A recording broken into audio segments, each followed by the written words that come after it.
We've got like a plastic Legion kind of emblem on it. This is exactly what it shipped in. This was the external box. There was only one box. It was not a multi-box setup, but the laptop arrived just fine. As you'll see on the inside, it has foam padding just like the Legion Pro 5 review that I did a couple days ago. So here is, let's go ahead and take this up.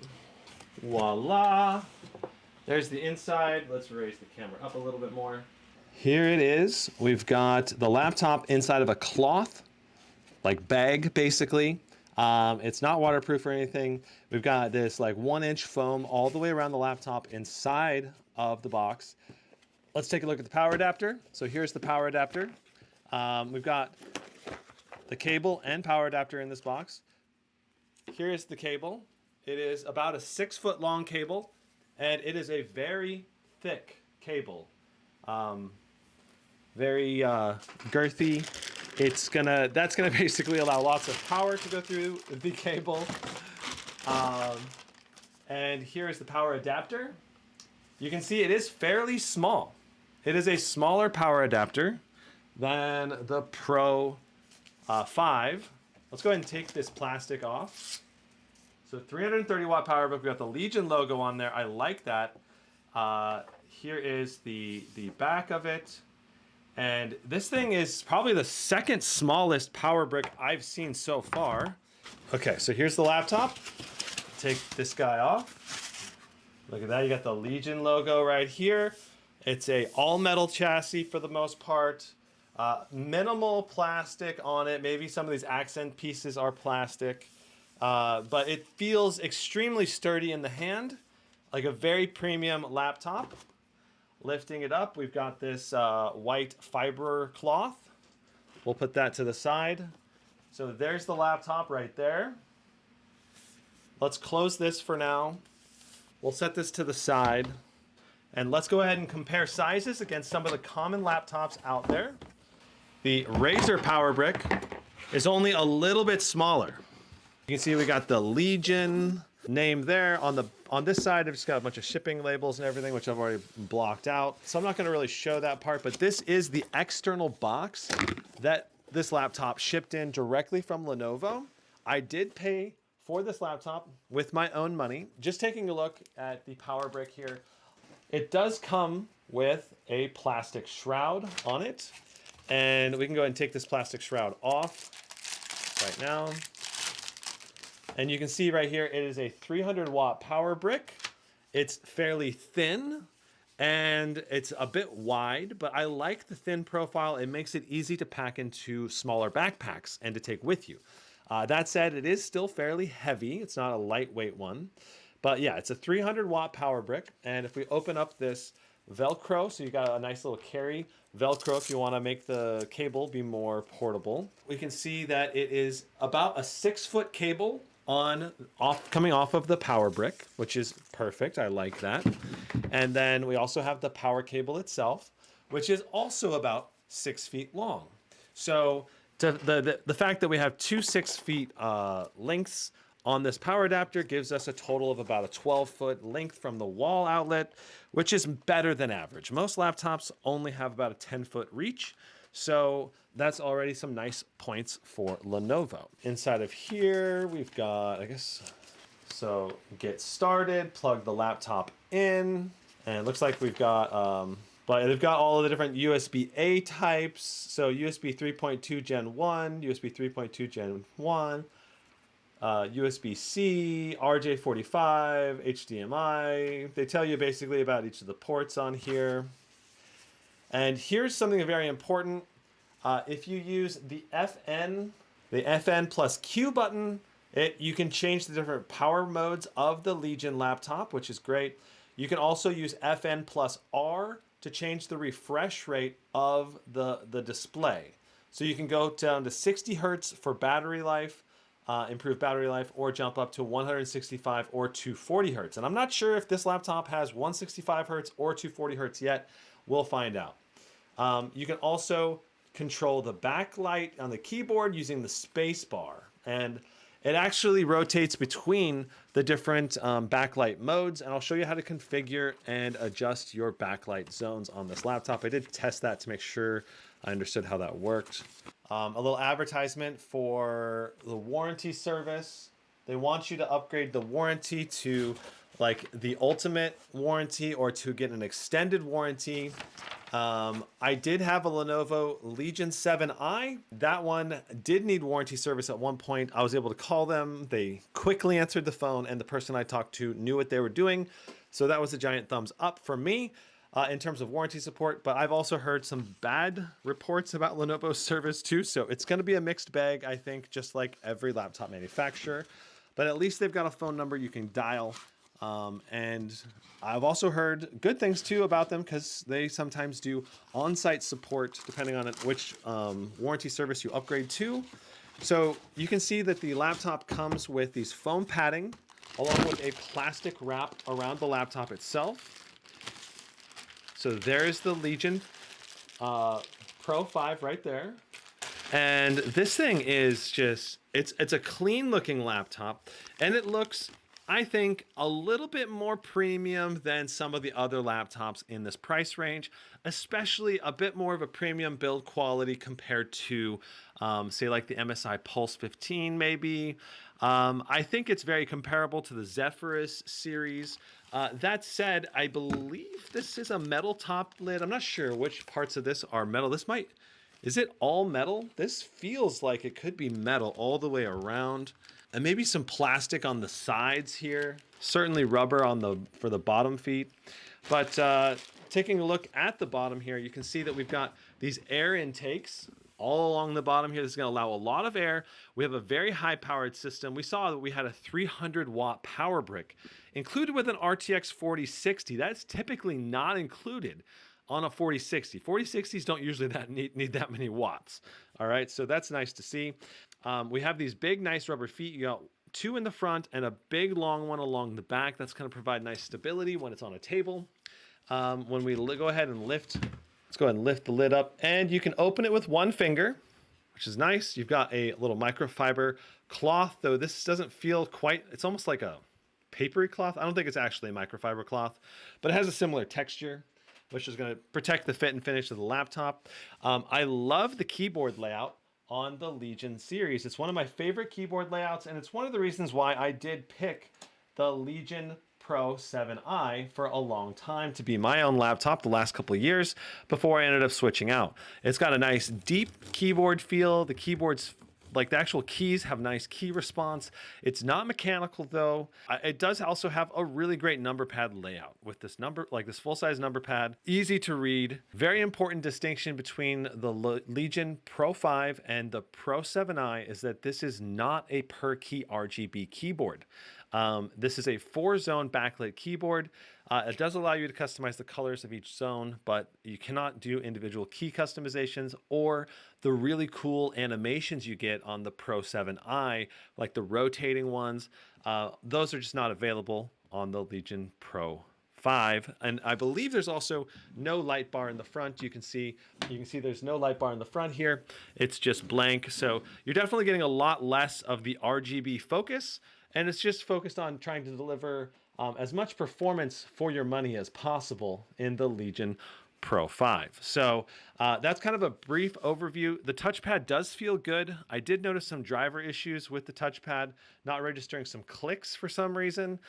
So this is Phillips head screws on this, by the way. So all you need is a Phillips head screwdriver to take this apart, plus something to pry the laptop apart. It's not really wanting to pry up very easily. There we go. You really got to use a good amount of force. I'm in there just barely, not enough to actually get it to open. Now I'm going to go in with a little bit better prying tool. Ah, there we go. Okay, so now we got it up. So you have to use a pretty good amount of force. You want to use a gentle tool, kind of like this, though, like the guitar pick. And then you want to use a more firm tool to get the prying to continue to come up. So yeah, okay, I'm trying to get this part to open right around the vents here, and I'm not sure if this plastic piece goes with the bottom or not. So I don't know if I should pry. I don't know if I should pry on this side of the bottom piece or on this side of the bottom piece. There we go. Okay, so this plastic piece does come up. Right here, it separates. It's separate. This side girder piece goes away with the bottom. All right, that's very important to know. It's definitely not the easiest laptop to get into this year, that's for sure. This is a really well engineered internal system. I really love it. There's so much going on here, and there's so much good stuff going on too. It's like so much, such a great use of internal space. Like, wow. Okay, so first of all, we have this huge vapor chamber. Look at that. Goes all the way across the sides. And we have 4 fan exhausts. So big fan exhaust here, here, here, and here with 2 big fans. Love it. We have our CPU here, our GPU here, our VRM coverage right here. We have our SSD coverage here, another SSD right here, and we have our Wi-Fi slot right here. We've got our memory underneath this shroud. And we have a 99 watt-hour battery as well as 2 large speakers. Really awesome interior for this Pro 7i. Some of the laptops this year, especially the more budget-oriented laptops, just not a very good use of the internal space. Where this laptop has phenomenal use of the internal space. You don't feel like you're randomly not getting use of some area to create a port. There's a lot of ports on this laptop. You have the double SSDs. You can access the SODIMM. Obviously, if you were to repaste this, they have a warning here that liquid metal is applied. So you're going to want to be careful when you're opening this up. Obviously, any liquid metal application, you definitely want to be careful. Don't want that spilling onto the motherboard or you can damage things. Love the interior. The upgradability is decent. Taking the laptop apart, not so great because it was a bit difficult. The part that was really difficult was these edges right here. Yeah, this right here, this little lip was difficult because it snaps around the side of the laptop with these little snip-ins. So you're gonna need to like kind of get in here and pry it straight sideways, not down, but you gotta go sideways and then down all the way around. And that pretty much is how you get into the laptop. And there's a pretty decent amount of ventilation in this bottom chassis as well, so you can get a lot of airflow into this laptop. Overall, really love the interior. It looks like a really well designed laptop inside. We also have our ribbon cable light, or our ribbon light that goes along the front of the laptop. There are no RGB lights in the fans this year, which is a big bummer to me. And the light also no longer wraps around the sides. I wish the light also wrapped around the sides, but it does not. We've got, I think, all of the screws out now. I wish Lenovo did a pop-up screw like Asus does, because sometimes it can be difficult to get into these Lenovo laptops. Zeskimo is asking about fingerprints. Let's do a quick fingerprint test. It's not really picking up much fingerprints, but I kind of see them a little bit. You see a little bit of fingerprint right there, but it's pretty minor. Like, I definitely have a little bit of oily hands right now, or fingers. And yeah, you can definitely get some of them there, but it's not nearly as painstakingly obvious as some laptops. So it's kind of a mixed bag, I think, for fingerprints. I'm going to pop it open with a toothpick initially, then I'm going to kind of do a little pry action with this guy. It's popping up quite nicely. I do like that. Also, this backside no longer latches, it looks like. It actually disconnects entirely from the underside of the panel, which is a lot easier than the Legion 7i, so that makes it a little bit easier to get in here. I like that. All right, so we have ourselves an 80 watt-hour battery. So it's a fairly large battery, close, you can get up to 99 watt-hours at the high end. All right, we've got ourselves some huge fat heat pipes right here. One shared heat pipe that goes through both the GPU and the CPU. We've also got these heat plates that are designed to grab heat away from the VRMs. And we got this one as well, this other heat pipe that's dedicated, goes all the way around for both of these fan exhausts. Then you also have another dedicated heat pipe just to the GPU here. So considering that we're only supposed to be doing 140 watts to the GPU, I feel like this is super overkill. So that's good. I'm assuming we're going to get phenomenal temperatures on this laptop because of this like just really, really strong cooling solution that they've got set up for the GPU. Now the CPU, because it has this heat pipe that goes across both the CPU and GPU, then it's going to be able to leverage at least 3 of the fan exhausts for that CPU, as well as both of the fans being leveraged. And these fans are fairly beefy and big, and should push a lot of air for us. Now we have our memory shroud right here, and I'm not going to worry about taking that off right now. We do also have our 2 M.2 slot covers right here. And so if you're looking to upgrade your memory or your RAM, if you're looking to upgrade your SSDs, you're going to need to take off these RAM cover or these little metal shrouds right here, and then you'll be able to pop in a second SSD or remove the existing 1 terabyte SSD and pop in another one, right? So you can upgrade both of them right here and right here. This interior layout is, I think, effective. It provides a good amount of upgradability because you can access the RAM fairly easily. You can upgrade 2 SSDs. I believe this is going to be the Wi-Fi slot right here if you want to upgrade your Wi-Fi. And in terms of ease of access, this was fairly easy to remove the bottom, which I really liked that. On the right side, we have a Thunderbolt 4 USB-A 3.2. On the rear, we have power adapter port, 2 USB-A's 3.2s, HDMI 2.1, a USB-C with DisplayPort, and then we have our Ethernet port. And the nice thing about these is that pretty much all of these are the top end of their port selection possibilities, except for this one being USB-C instead of Thunderbolt 4. But you do already have that Thunderbolt 4 support anyway. And so it's really not that big a deal. And then the other big thing is that's kind of a downgrade is these covers, these little icons used to light up. So these guys right here in the older version of this laptop would be illuminated with like a white light. So you could find them easily in the dark. I loved that on my 2021 Legion. And it's really disappointing that they took that feature away from this laptop. Now, on the right side, we have another USB-A. Can you see it? It's really dark. But right there, we have another USB-A. We have our webcam shutter, and we have our headset port, which is on the right side, which is a bit of a different design. Usually that's located on the left side. And that's our port selection. Overall, the port selection is very good with 4 USB-As. And you got the Thunderbolt support. You've got HDMI 2.1 support. I really like the port selection overall. On the left side, we have a USB-C and a USB-A 3.2. I believe both of those are 3.2s. We got our power adapter, 2 more USB-As, HDMI 2.1, USB-C, and then we have another Ethernet port. It's on the downward facing with the clicker, which is a little bit of a bummer. Wish it was flipped upside down right there.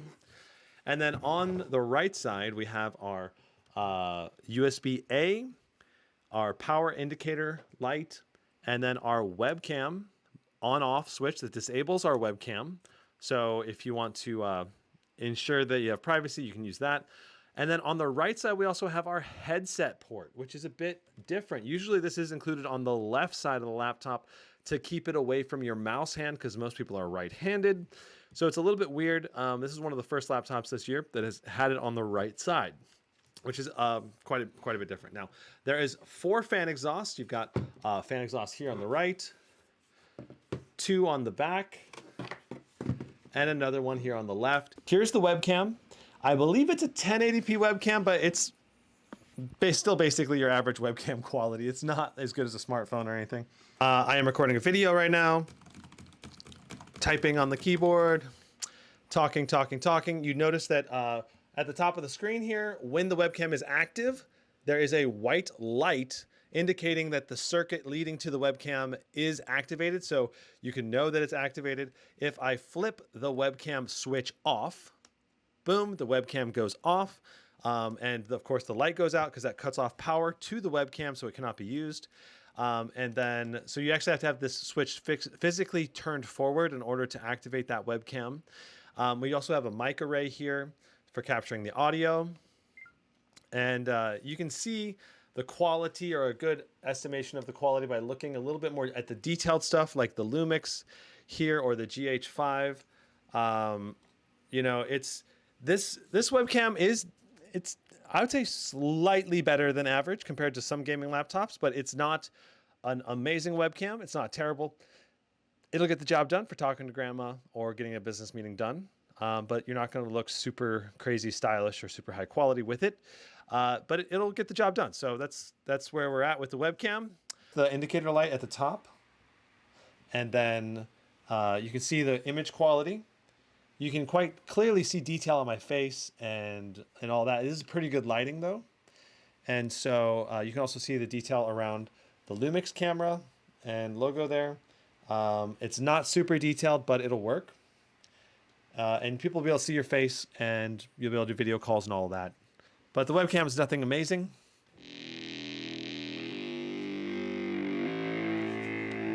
I did not have the volume on 100%, so now it's 100%.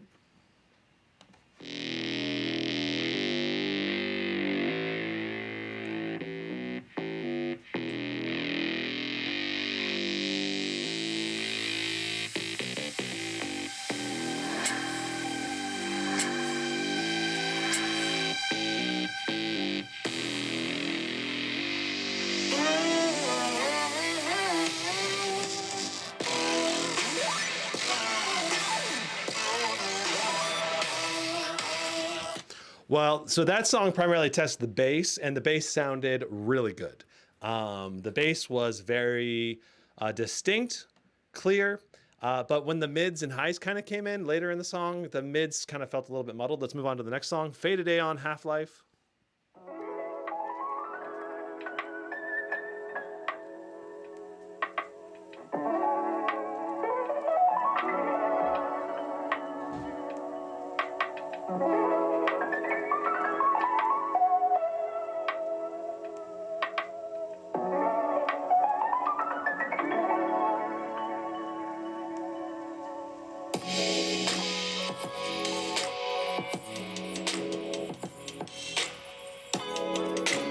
I am very impressed with the bass and the highs. They sound absolutely delicious, but the mids, they just feel a little bit muddled. And maybe that could be helped. Maybe that could be fixed a bit with the Nahimic software. Deuce Williams, La La La Love You.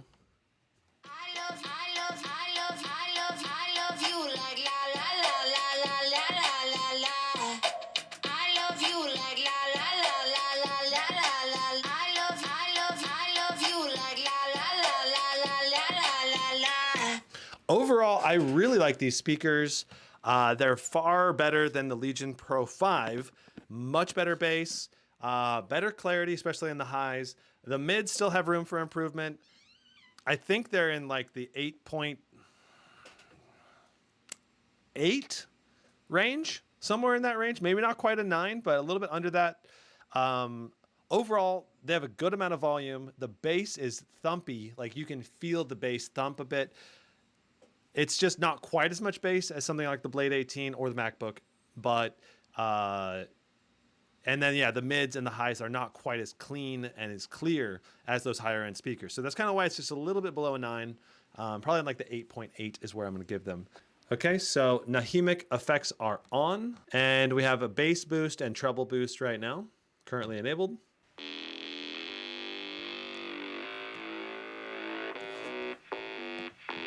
Okay. We weren't quite at 100% volume, so I upped the volume, and here we go again.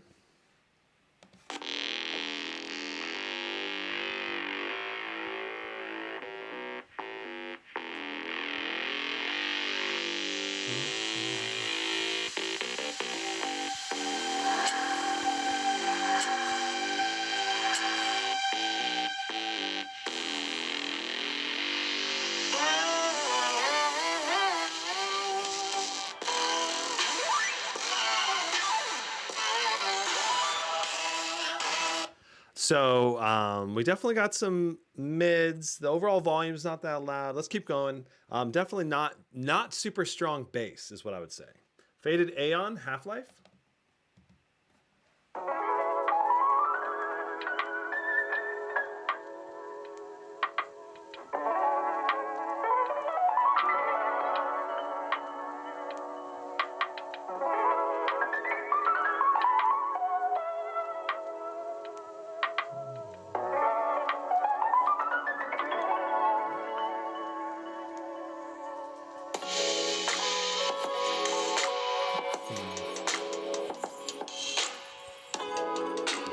I feel like it did pretty well with that song. Let's go La La La La La Love You by Deuce Williams.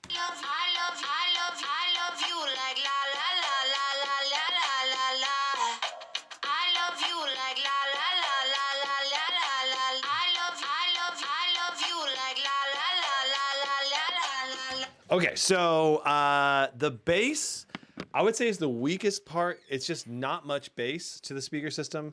The volume is pretty decent, and the mids and the highs are all right. They're not super amazing, though. I'd say the speaker system is like a 7.5 probably out of 10. It's just not as loud and not as clear and not as much bass. It might even be a little lower than 7.5. Might be 7.3, somewhere in that range. So 7.3, 7.5. Yeah. Like, it's not bad, though. I've definitely had way worse speakers on laptops.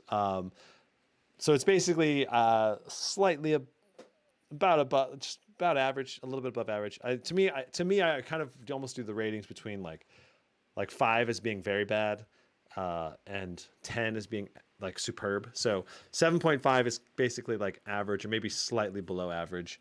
If you're 7.3. Up here, you can see that we have a Legion Pro 7, 16i RX8H. We have a little bit of GPU, CPU overview. I don't really use these because they don't give enough detailed information. That said, you can see we have 16 gigs of DDR5 5600 memory, i9-13900H. We got a Samsung 1 terabyte SSD. All right. And then underneath here, you can do a system update. I'd use this to update the BIOS today. So we have the latest BIOS update. All right. That's already been done. And when you update the BIOS with the Pro 7i, you just click, basically you check for updates, and then you click download and then install, and then you have to hit next, and it restarts your machine, does the BIOS update all automatically from the moment you hit next. So you don't touch anything, and then the laptop reboots and it comes back into Windows. And so far, I've had no problems with the BIOS updates with any of my Legion products. So that's a giant thumbs up. You do have macro key control, so you can set some macro keys for your inputs. So if you want a series of key presses to happen when you press a certain button. Under power, you can set your battery capacity. It also shows you your battery warranty right here. You have 1 year of battery warranty. Battery is in good condition. We're currently at 95% because I was running it on battery life a little bit earlier today. So it's kind of charging up to the max right now. You have rapid charge, which allows you to charge faster than normal. If you want to maintain the longest longevity on your battery life, you probably want to disable that. But if you're in a hurry to charge it, it's no problem leaving that on as well. Overnight battery charging will reduce battery aging by setting your battery to only 80% and then up to 100% by the time morning comes. So that way it's not at 100% all day or all night, which could be really nice if you're going to use your battery life on a day-to-day basis. Conservation mode allows you to extend the lifetime of your battery when plugged in. When you enable this, it keeps the battery to 75 to 80% of the capacity to increase the lifespan of the battery. Okay, so this reduces your overall battery life on a day-to-day basis, but will increase the longevity of your lithium-ion battery because you don't usually want to keep lithium-ion batteries at 100% charge all the time.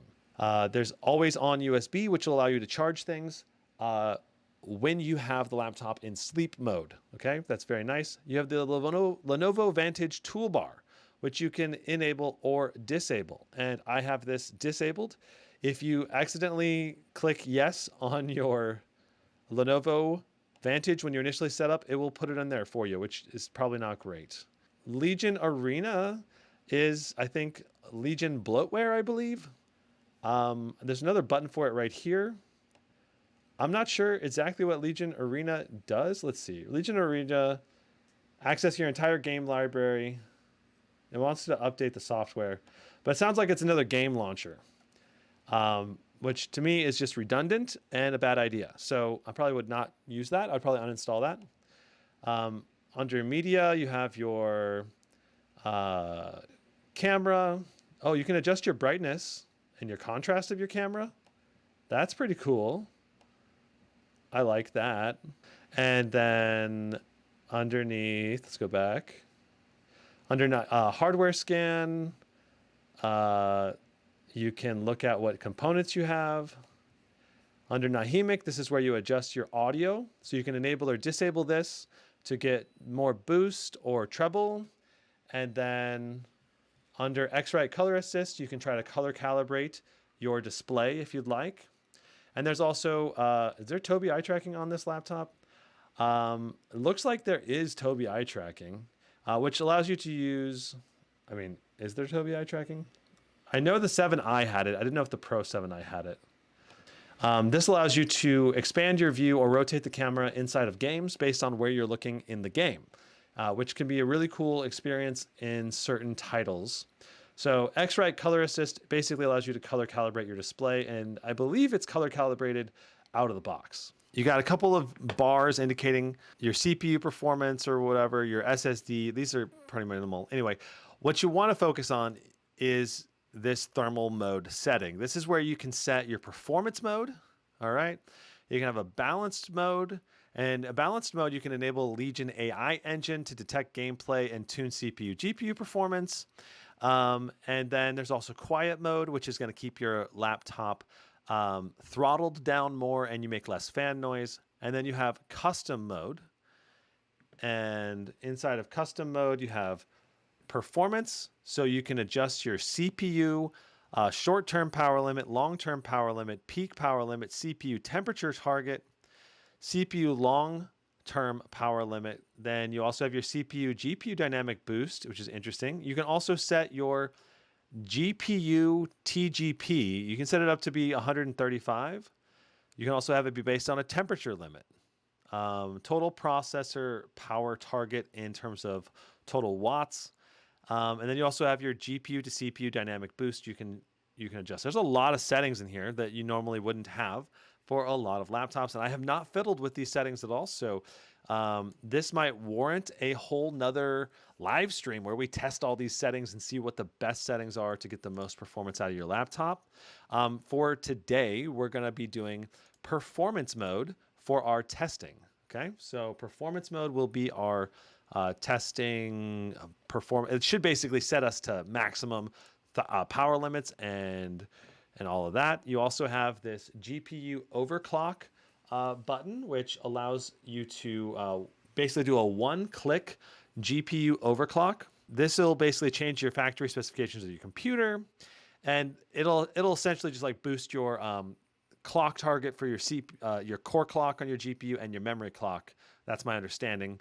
I'm not sure how much it boosts it, but it'll boost it by probably like 100 or 200 on your core clock, probably like 100, maybe 150. I'm not sure.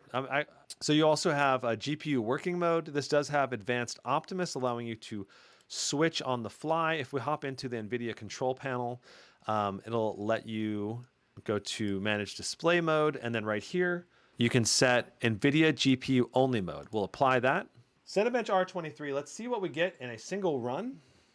I'm anticipating, we are currently not undervolting this Legion Pro 7i. My understanding is that you can undervolt it though.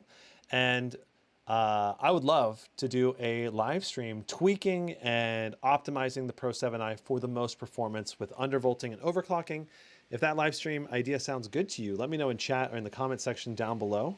30,193. That's right in line with what we've seen from other i9-13900HX CPUs.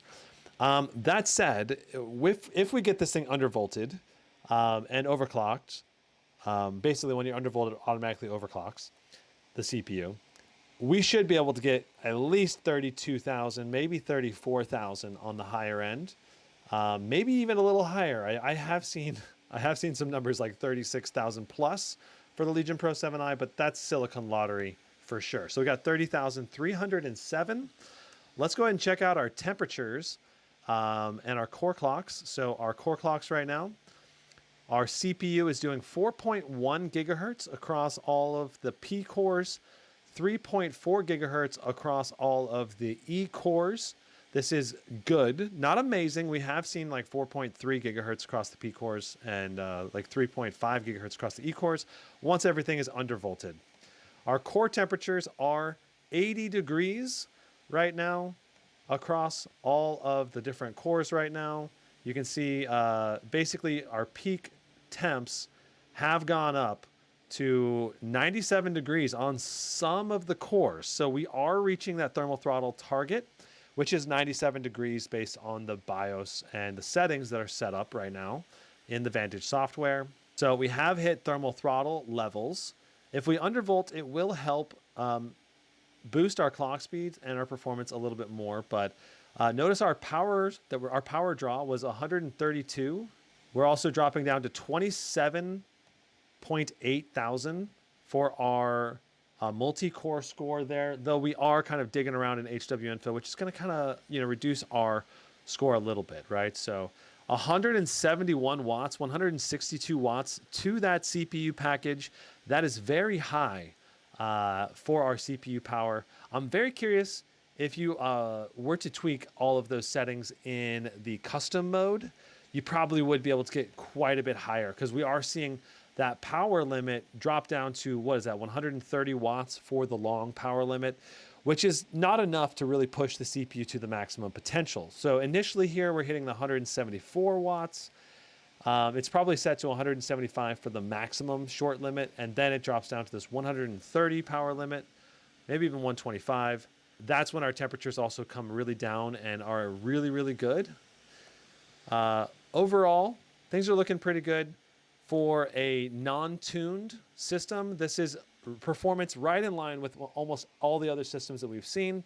And the temperatures and power limits are also pretty dang good. It seems like our CPU pace job was pretty balanced, and that we are not running into one or two cores just instantly heating up to 100 degrees like we were on the Legion Pro 5.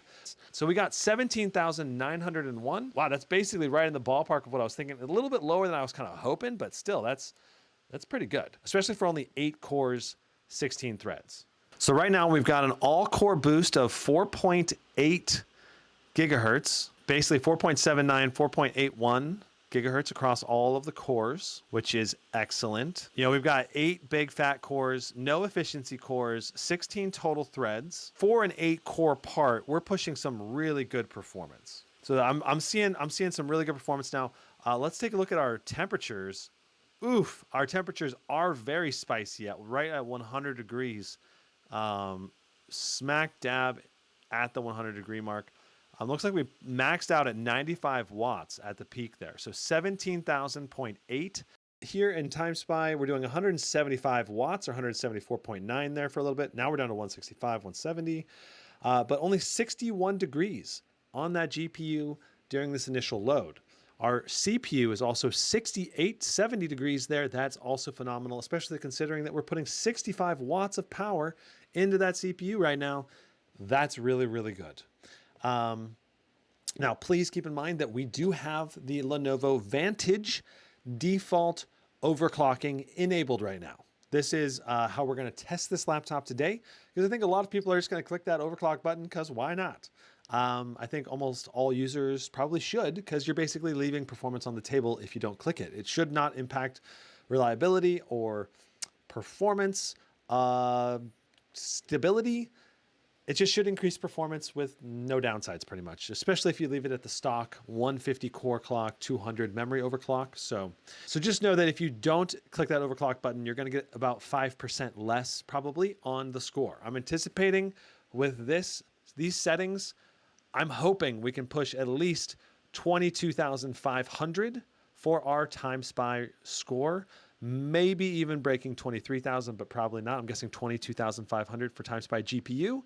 Overall, we are seeing so far consistently pretty dang good on the boost clock, doing 174 watts again. Well, we've seen a few moments where it dropped down to like 160, 165 watts, but that's normal, as the load on the GPU maybe is not always sustained 100% perfectly, and that's typical of video games. So what I'm looking for in this test is a consistently high amount of wattage to the GPU, especially when we have 100% GPU utilization. We want to be seeing typically at least 170 watts of power most of the time as a minimum spec. Like we saw just a moment there for 180 watts. Occasionally we'll see a little boost above 175, but the average wattage we want to see over 170 for one of these high-end spec systems. You know, like the Aura 17X was a great laptop, but we did not see consistently high wattage pulls on the GPU. And as a result, we also saw reduced performance and reduced numbers in games and in TimeSpy. So it just wasn't a system that was tuned perfectly, but it felt like it could definitely get to the point where it was tuned better just with like a BIOS and driver update. So with this basic overclock, just the default overclock, we got 22,045. So we did break 22,000, but we did not get close to the 22.5 mark. Our CPU score, 15,789. These are good results. We're in TimeSpy. We're in performance mode. We are doing 2,500 megahertz on the core clock, 105 watts to this RTX 4060 in performance mode. We are not pushing 140 watts again. You know, the Zephyrus G14 actually pushed higher wattage than this. The Zephyrus G14 was doing like 112 watts to the RTX 4060 in the review two days ago. Now, overall, in this test so far, our CPU temperature has been great at 66 degrees. Our GPU temperature also great at 63 degrees. 105 watts of power there. Again, 2,500 megahertz on the core clock. It's quite clear to me that the GPUs in the RTX 4060 really are not designed to go up to 140 watts, at least based on what we're seeing in all of these laptops. We have seen 3 laptops, a bunch of laptops actually, that were supposed to go up to either 120, 125, or 140 watts to the RTX 4060, and we're just never seeing that level of load being applied to the GPU. And I'm guessing the reason is because we've got the RTX 4060 here. We're hitting 2,500 megahertz on the core clock without needing more wattage. And so that just basically, to me, says that there's almost no point, I guess, for those GPUs to pull more wattage because they're already probably maxing their core clocks to be as high as they could possibly be for the most part. That's my guess. Notice in that CPU test, we saw 97 degrees on the CPU. Again, CPU getting very hot very fast. We got 10,417. The CPU score, 11,410. The GPU score being about average for what we're seeing with RTX 4060s. We've seen it range from 10,300 to 10,600 approximately. Like I said, it's a little unfortunate that we're not seeing more gains from 140 watt RTX 4060s. So we are definitely hitting 100% sRGB if you were to factor that in, which is what you're expecting. Like if you measure with another tool, it's probably going to give you 100% sRGB measurement. And then you're probably going to be closer to 80% Adobe RGB, 80% of the P3 color gamut with another tool. That's maybe a little more sensitive. Now, if we go to brightness and contrast, we got 4.2 nits on the low end, which is very dim. If you're in a dark environment, that's going to be awesome. You're not going to blind your eyes in a pitch black room.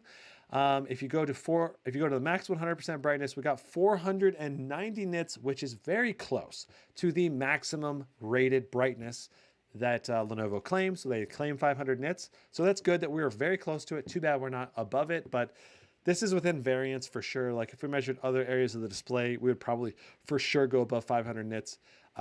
We are at 1,020 to 1 on contrast ratio, which is, I think, slightly above average. It seems like most of the displays this year have been around the 800 to 900 contrast ratio.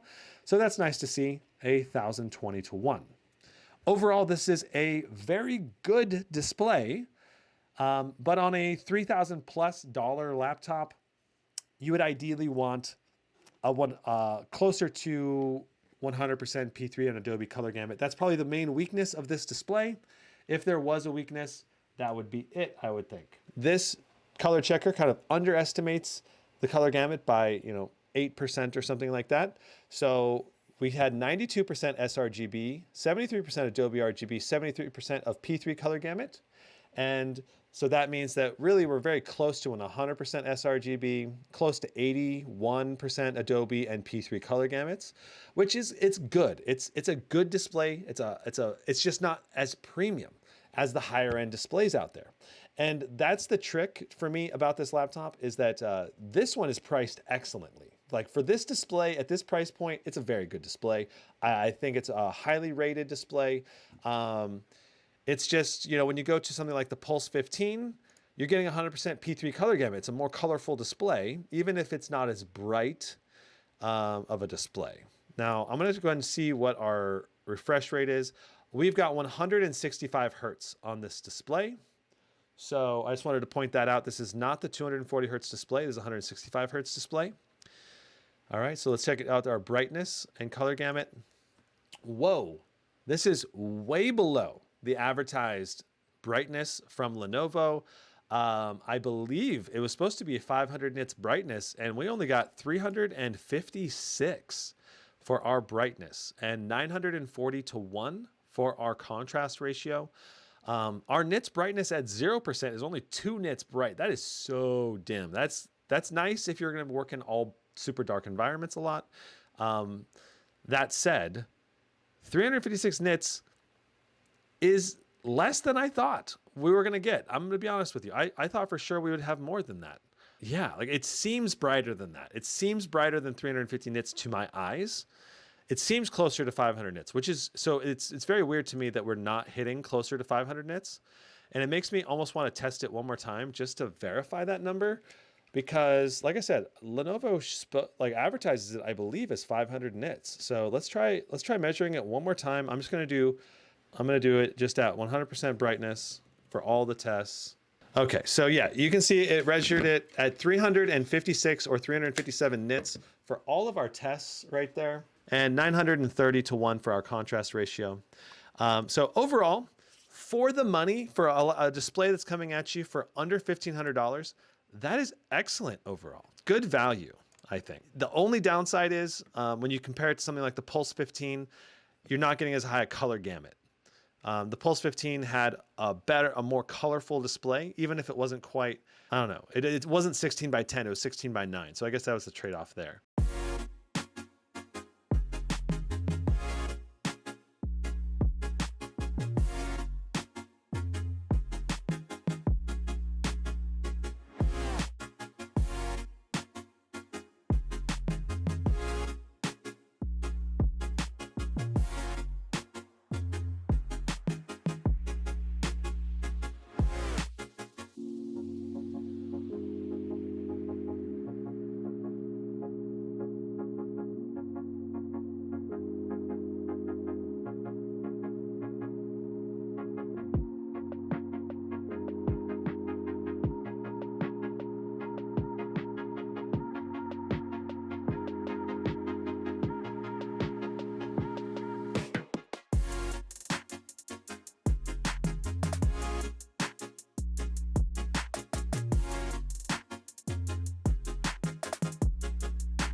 Got 490 nits brightness on the display. Very bright, good display, but the color gamut's not as high. We get close to 100% sRGB, about 80% of the Adobe and P3 color gamut when adjusting for my color gamut on my tool. The contrast ratio, 1020 to 1, was very good, or a little bit above average, but not as good as the mini LED. The display is definitely not as good as some of the higher end, more expensive premium 4090 laptops. That said, I really love the design of the Legion Pro 7i. It feels very premium. It feels a little bit more built like a tank because it uses a lot of metal. And it's minimal bezel around the laptop. You've got a nice webcam, nicer, a little bit above average webcam, not amazing. Overall, very good experience. And the temperatures that we've seen in all of the games has been very good. We've been getting... The GPU has been in the 75 to 80 range in most of the games. The CPU has been in the typically 65 to 90 range, but usually in the 75 to 80 range in a lot of the games that we've tested. This laptop to me is the complete package in that it's got really just great performance all around at a very good price. It's got a 16 by 10 aspect ratio design for the laptop itself. It's got a metal build. The biggest drawbacks to this thing compared to a lot of other laptops is, for example, you could save a lot of money going with the Omen 17. It might be several $100s cheaper than this one, but that's a plasticky build. This is a more metal-y build. You're paying for that. You're also paying for the 16 by 10 aspect ratio display. You're paying for this almost bezel-less design going around the sides of the laptop, and you're paying for the other features on it, like the per-key RGB lighting, the light bar going across the front.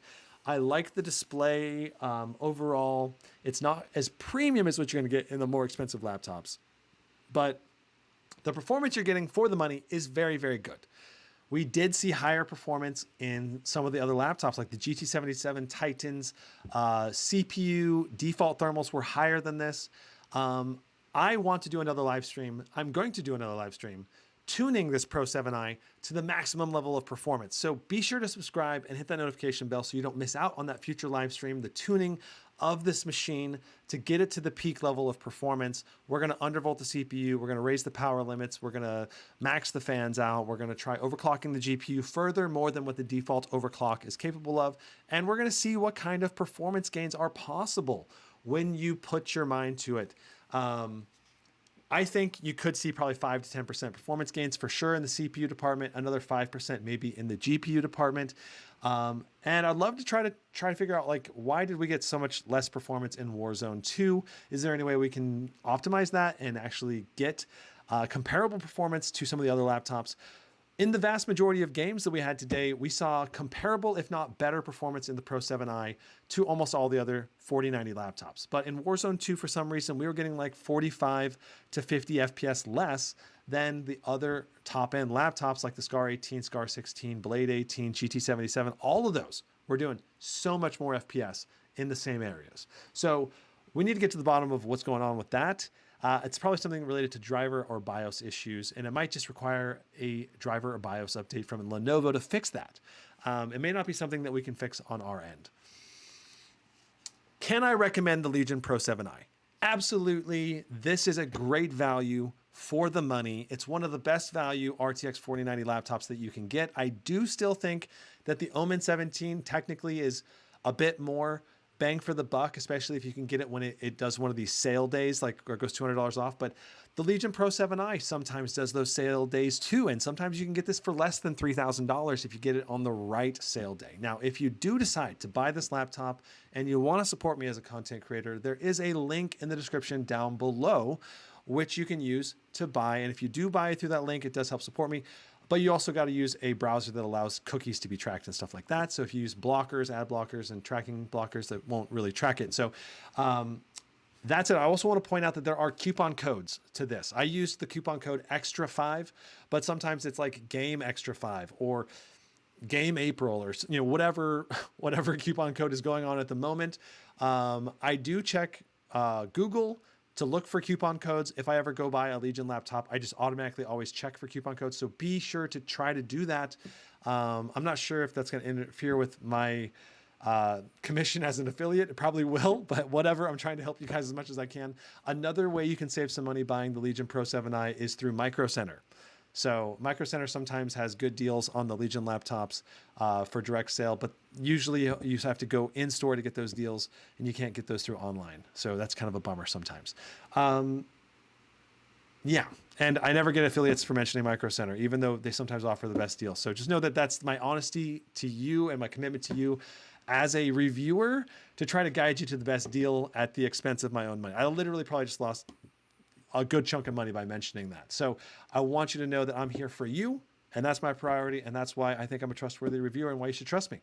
I've reviewed almost every RTX 4090 laptop that is for sale right now, and I think this is definitely close to the top 3 in terms of value and bang for the buck. It's probably not the most premium 4090 laptop that you can get, especially since you can get an 18-inch one or a mini LED one, but if you're on any kind of a budget, this is one of the most attractive feature sets for the money, which I think makes it a fantastic option for you. For those of you that are Legion fans and you're into this style, this build quality, it's a really great laptop, I think. The Legion Pro 5, is it worth buying? I think it kind of is, but there's a lot of complex questions that are going into this purchase. Okay, so first of all, now that I've had a lot more time to test a ton of different laptops, this is like laptop 19 for me that I've reviewed and tested a ton of games on this year for this new generation. And I've basically settled on the opinion that if you're going to get with an RTX 4050, 4060, or 4070, you got to go into that purchase understanding what VRAM is and how that affects your gameplay with Full HD and QHD resolutions. Full HD resolution, you're typically going to be okay at 8 gigs of VRAM. But even at Full HD resolution, you're going to still run into VRAM limitations. At QHD, it's going to be pretty severe in some situations where you're gonna have to maybe even reduce your whole resolution down or utilize DLSS or AMD FSR to lower your rendered resolution so that you don't have severe stuttering when you run out of VRAM. That's gonna be a big deal because the Pro 5, as far as I know, only comes with a QHD resolution display. There are probably gonna be Legion 5 versions that come with Full HD plus resolution displays, but this leads me to recommend to users, because of the VRAM limitations, unless you go up to an RTX 4080 or 4090, generally speaking, it's better to pair the 4050, 4060, and 4070 with Full HD panels, simply because of the VRAM problems in the newer games. It'll just be way less of a problem for you as a user. That said, if you're an advanced user and you really want a QHD display and you're okay with turning the resolution or textures down or adjusting DLSS or FSR to make it all work, so you don't have the 1% lows in those games, it's no problem. You can do it. You can get a QHD display and have a great time in the titles that you don't run into VRAM limitations, and you can tweak the titles that You can tweak the titles that do have the VRAM limitations to get by them and still have good performance. Overall, I like the build quality. You've got the metal top lid of this laptop. You've got the metal keyboard deck, and you got some metal on the bottom. It's a lot of metal on this with some plastic in between mixed in. The build quality feels very rigid and firm and sturdy. Taking the laptop apart was fairly easy. It only took a couple minutes to unscrew all the screws and pop it open. Upgrades on the inside are fairly easy to access. Also, you have access to your memory as well as the 2 SSD slots. And if you want to repaste, it's only a heat pipe, so it's possible. The heat pipes, the paste job appears to have been botched or messed up on this unit. The CPU going up to 100 degrees Celsius almost instantly in almost all CPU heavy loads was very disappointing to me.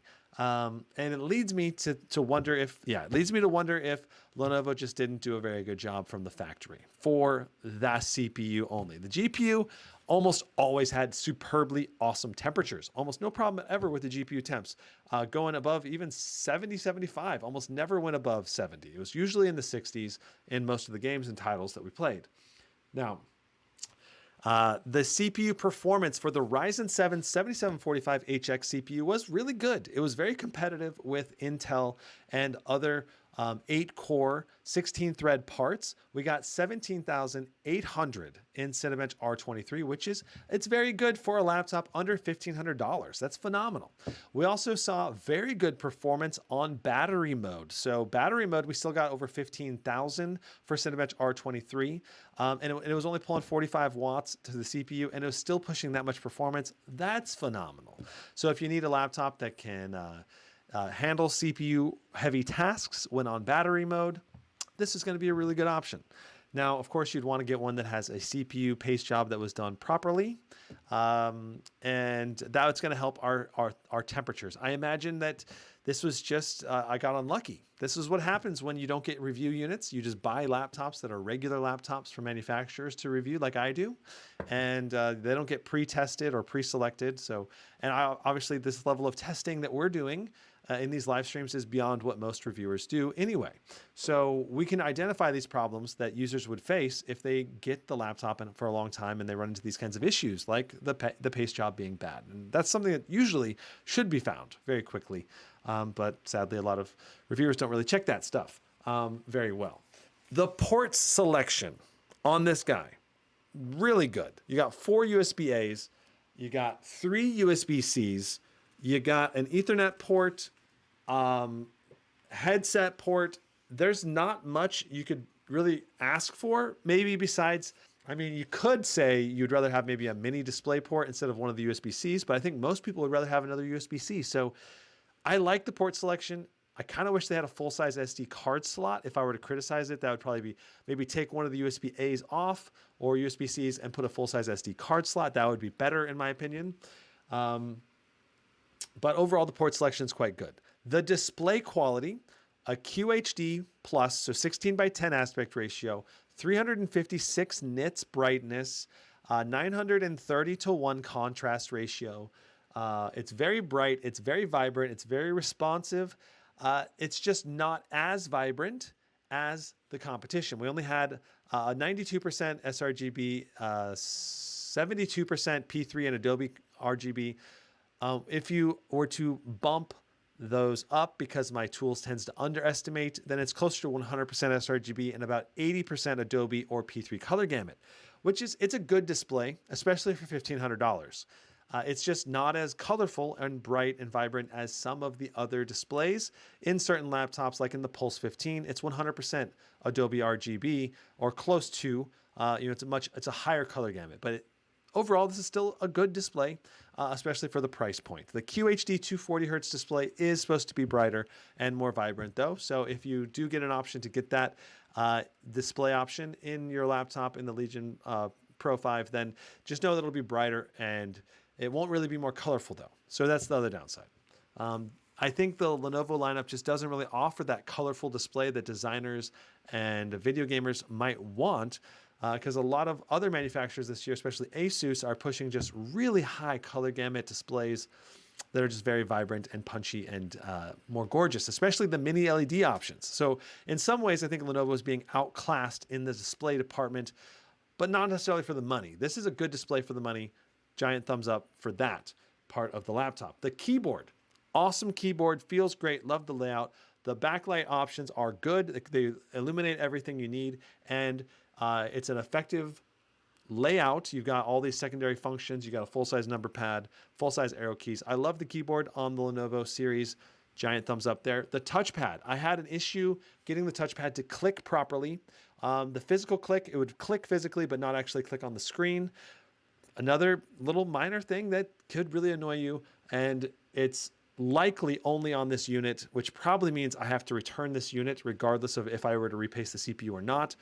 But typically speaking, I would say that the touchpad issue is probably not going to affect most users. It's probably this touchpad in particular that's faulty, though it could be a driver issue. And if it is a driver issue, it's going to be fixable. And though in the meantime, it could affect a lot of users. What else do we want to talk about? Let's talk about performance in actual games. The vast majority of games out there, you're not going to run into VRAM limitations, but the newer games, you will. Right, that's the thing. And you're pushing the QHD 2560 by 1600 resolution. It just makes me want to recommend a full HD display for gaming, not only because you get more FPS, but also because you're not going to run into those VRAM problems nearly as often. But in terms of QHD gaming, if you're willing to tweak the settings to get to the right settings, you're going to have a great experience on this laptop. But it just feels like this laptop, out of the box, a lot of casual users are going to be like, I just bought this laptop for $1,500 and it can't even play Jedi Survivor. What the heck is going on? It's stuttering like crazy. How do I fix this? You know, it's going to be very challenging for casual people who don't understand how to modify their settings or what's going on in the background. So if you buy this laptop, know that you're going to have to change the VRAM down or maybe lower the resolution or lower your DLSS or your FSR settings to be able to get that playable, smooth frame rates. And if you're willing to make those changes, this is a good option for you, I think. All right. Even with the QHD, like if I was buying a laptop, I would still get a QHD. If I had $1,500, I would get a QHD display still. And I would just go through and tweak the settings to make sure I had good playable frame rates in whatever games that I'm playing, including those really high demanding games. So I don't think that's going to be too much of a problem. Now for battery life, this has the new Ryzen chip, and it's an 8-core, 16-part chip. And I have not been able to do detailed battery testing, but I'm confident that you can get in the 5 to 7 hours range, ballpark at least, for battery life for web browsing. And probably more than that if you're doing like idling with Wi-Fi and Bluetooth off and brightness down to like the halfway point or something. So probably more like 8 hours with idling or more. It's obviously going to be a bit more power efficient than a lot of the Intel chips out there because of the Ryzen process being at a smaller nanometer. And the overall performance of this thing, I think it's good. It's just the CPU paste job and the touchpad issue with my unit would make me want to return this one that I got. But that doesn't necessarily mean all of the Lenovo Pro 5s out there are going to have those same issues. And I think likely they won't, as a matter of fact. I think most of them will be just fine. So I don't think that necessarily just because mine had those issues, it should sway you from buying necessarily.